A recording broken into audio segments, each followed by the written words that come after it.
I'm 87 years old and I still drive myself wherever I need to go. Grocery store, church, the library.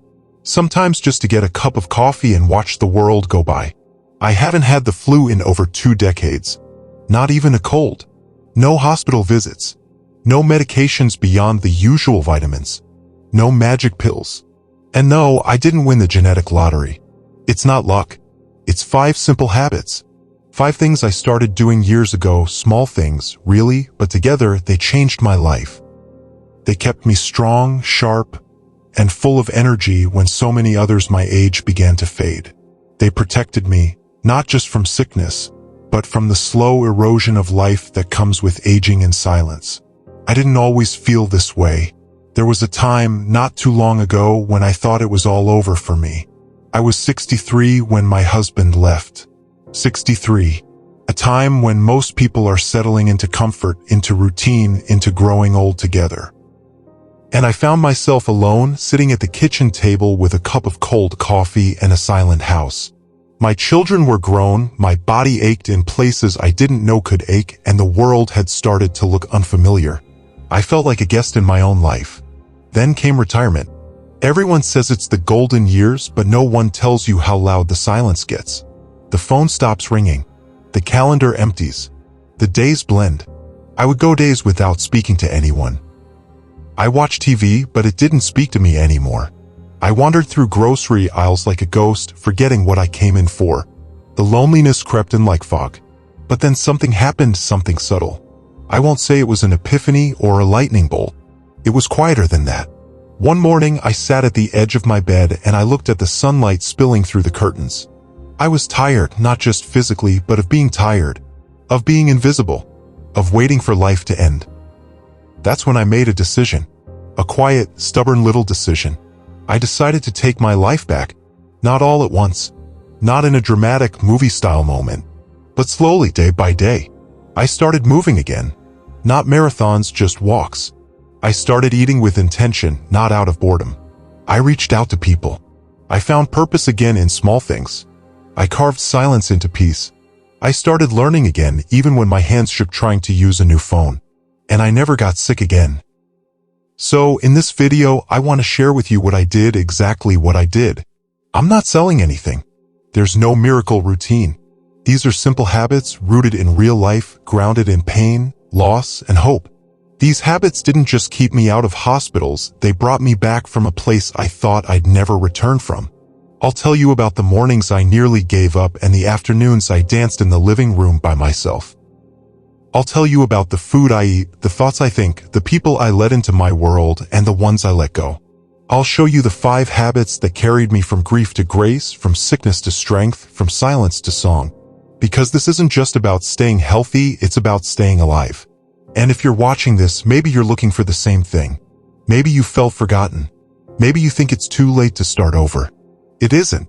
So stay with me. You deserve this time. You deserve this truth. Let's begin. Habit number 1, daily movement without pressure. You know, when I first started walking, I didn't even call it exercise. That word used to scare me, if I'm being honest. It brought to mind gyms full of mirrors and spandex, and people half my age moving like their joints had never popped a day in their lives. That wasn't me. At 64, I wasn't trying to run marathons. I just needed to feel alive again. One morning. This was after a particularly long stretch of doing a whole lot of nothing. I decided to step outside. It wasn't dramatic. I didn't even change out of my slippers. I just opened the door and let the air hit my face. It was early, the kind of quiet that feels holy before the cars and the noise start.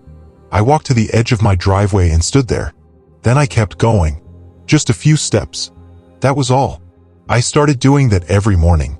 Some days it was 5 minutes, some days 20. There was no pressure, no timer, no one telling me I had to hit a goal. I just walked. Around the block. Sometimes just in circles around my little garden. But it wasn't about the distance, it was the rhythm. 1 foot in front of the other. Breathe in, breathe out. The sun on my face. The sound of birds that I used to ignore. It was grounding. And the strangest thing happened. My mind got quieter. I used to wake up with a fog. a kind of mental heaviness I thought came with age. But after walking a few mornings in a row, that fog started lifting. I was sleeping better. I could think more clearly. I remembered things without writing them down. I wasn't as easily agitated or anxious. It was like movement unlocked something in me that had been stuck for years. Now, I'm not saying it cured everything overnight, but there was a shift. When your body moves, your mind follows. That little bit of motion made me feel like I had control again. Like my life wasn't just happening to me, I was participating in it. And something else happened. I started to recognize myself again. Not the 30-year-old me or even the 50-year-old me, but the version of me who wasn't weighed down by regrets or what-ifs. I started to feel proud of this version, this older, wiser, stubbornly alive version. If you've got a pair of shoes and a safe place to walk, that's all you need. Don't overthink it. Start with 5 minutes. Step outside and take in your surroundings. Feel your feet hit the ground. Breathe in slowly, through your nose, and breathe out just as slow through your mouth. That's it. You've already started. If it helps, do a few gentle stretches before you walk. Nothing fancy. Just lift your arms up, reach for the sky, then let them fall. Roll your shoulders back, then forward. Wiggle your fingers. Rotate your ankles. Feel your body, every joint, every breath. This is you, still here, still capable. And if you're watching this thinking, I can't even manage that much, then start in your chair. Sit tall. Lift your arms up and down. Rotate your wrists. Inhale, exhale. Close your eyes for 10 seconds and listen to your heartbeat. That's movement too. That counts. You count. You don't need a gym. You don't need to keep up with anyone else. Just move, however you can, consistently, kindly, without shame. That small walk might be the beginning of everything. Habit number 2, connection with purpose. You know what surprised me most after retirement? It wasn't the silence. It was how invisible I started to feel. It was like the world decided I'd done my part and quietly moved on without me. No one asked for my opinion. No one needed me to show up. And without realizing it, I started to believe that maybe I wasn't needed at all. But that's a lie. One of the most dangerous ones we're ever told, that getting older means fading into the background. I refused that. I still remember the day I walked into the community center. I didn't even go for anything in particular, just a notice about a senior book club pinned outside the grocery store. I hadn't read a novel in years, but something inside me stirred. So I went. Nervously, quietly, thinking I'd sit in the back, maybe slip out early if it was awkward. But I didn't slip out. I stayed. I laughed. I made a friend. Then I volunteered to bring snacks the next week. Then I started helping set up chairs. One thing led to another, and suddenly I was helping with food drives, knitting blankets for shelters, reading to kids at the library. It wasn't about doing something grand. It was just being useful again. And that was the magic. I wasn't just passing time.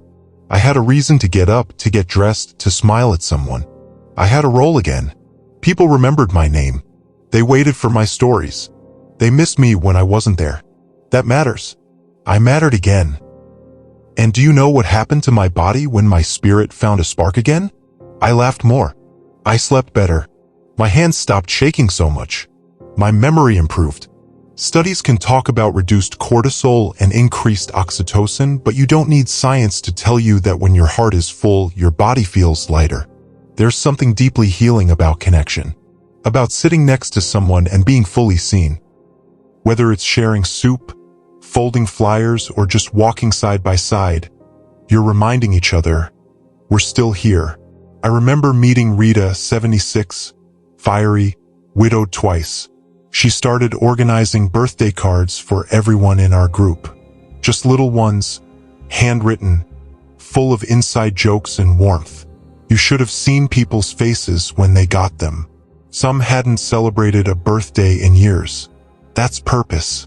Small but mighty. Then there's George. 81, used to be a mechanic. Now he teaches a Fix-It Friday class for kids in the neighborhood. To see him holding a screwdriver in one hand and showing a 10-year-old how to fix a lamp, that's the kind of thing that keeps a man going. Habit number 3, nourishment with intention. I never followed a trendy diet. Never counted macros. Never bought one of those green powders that promised to reverse aging.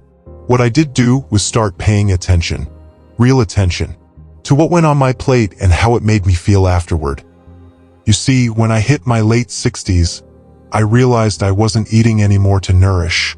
I was eating to pass the time.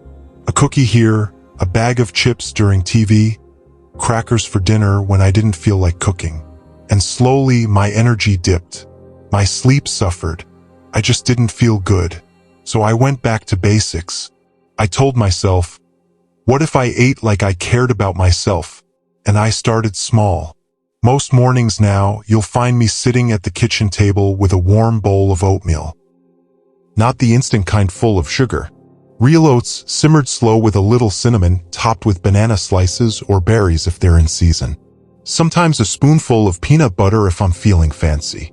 It fills me up, warms me, and keeps me steady until lunch. Lunch is usually simple, colorful.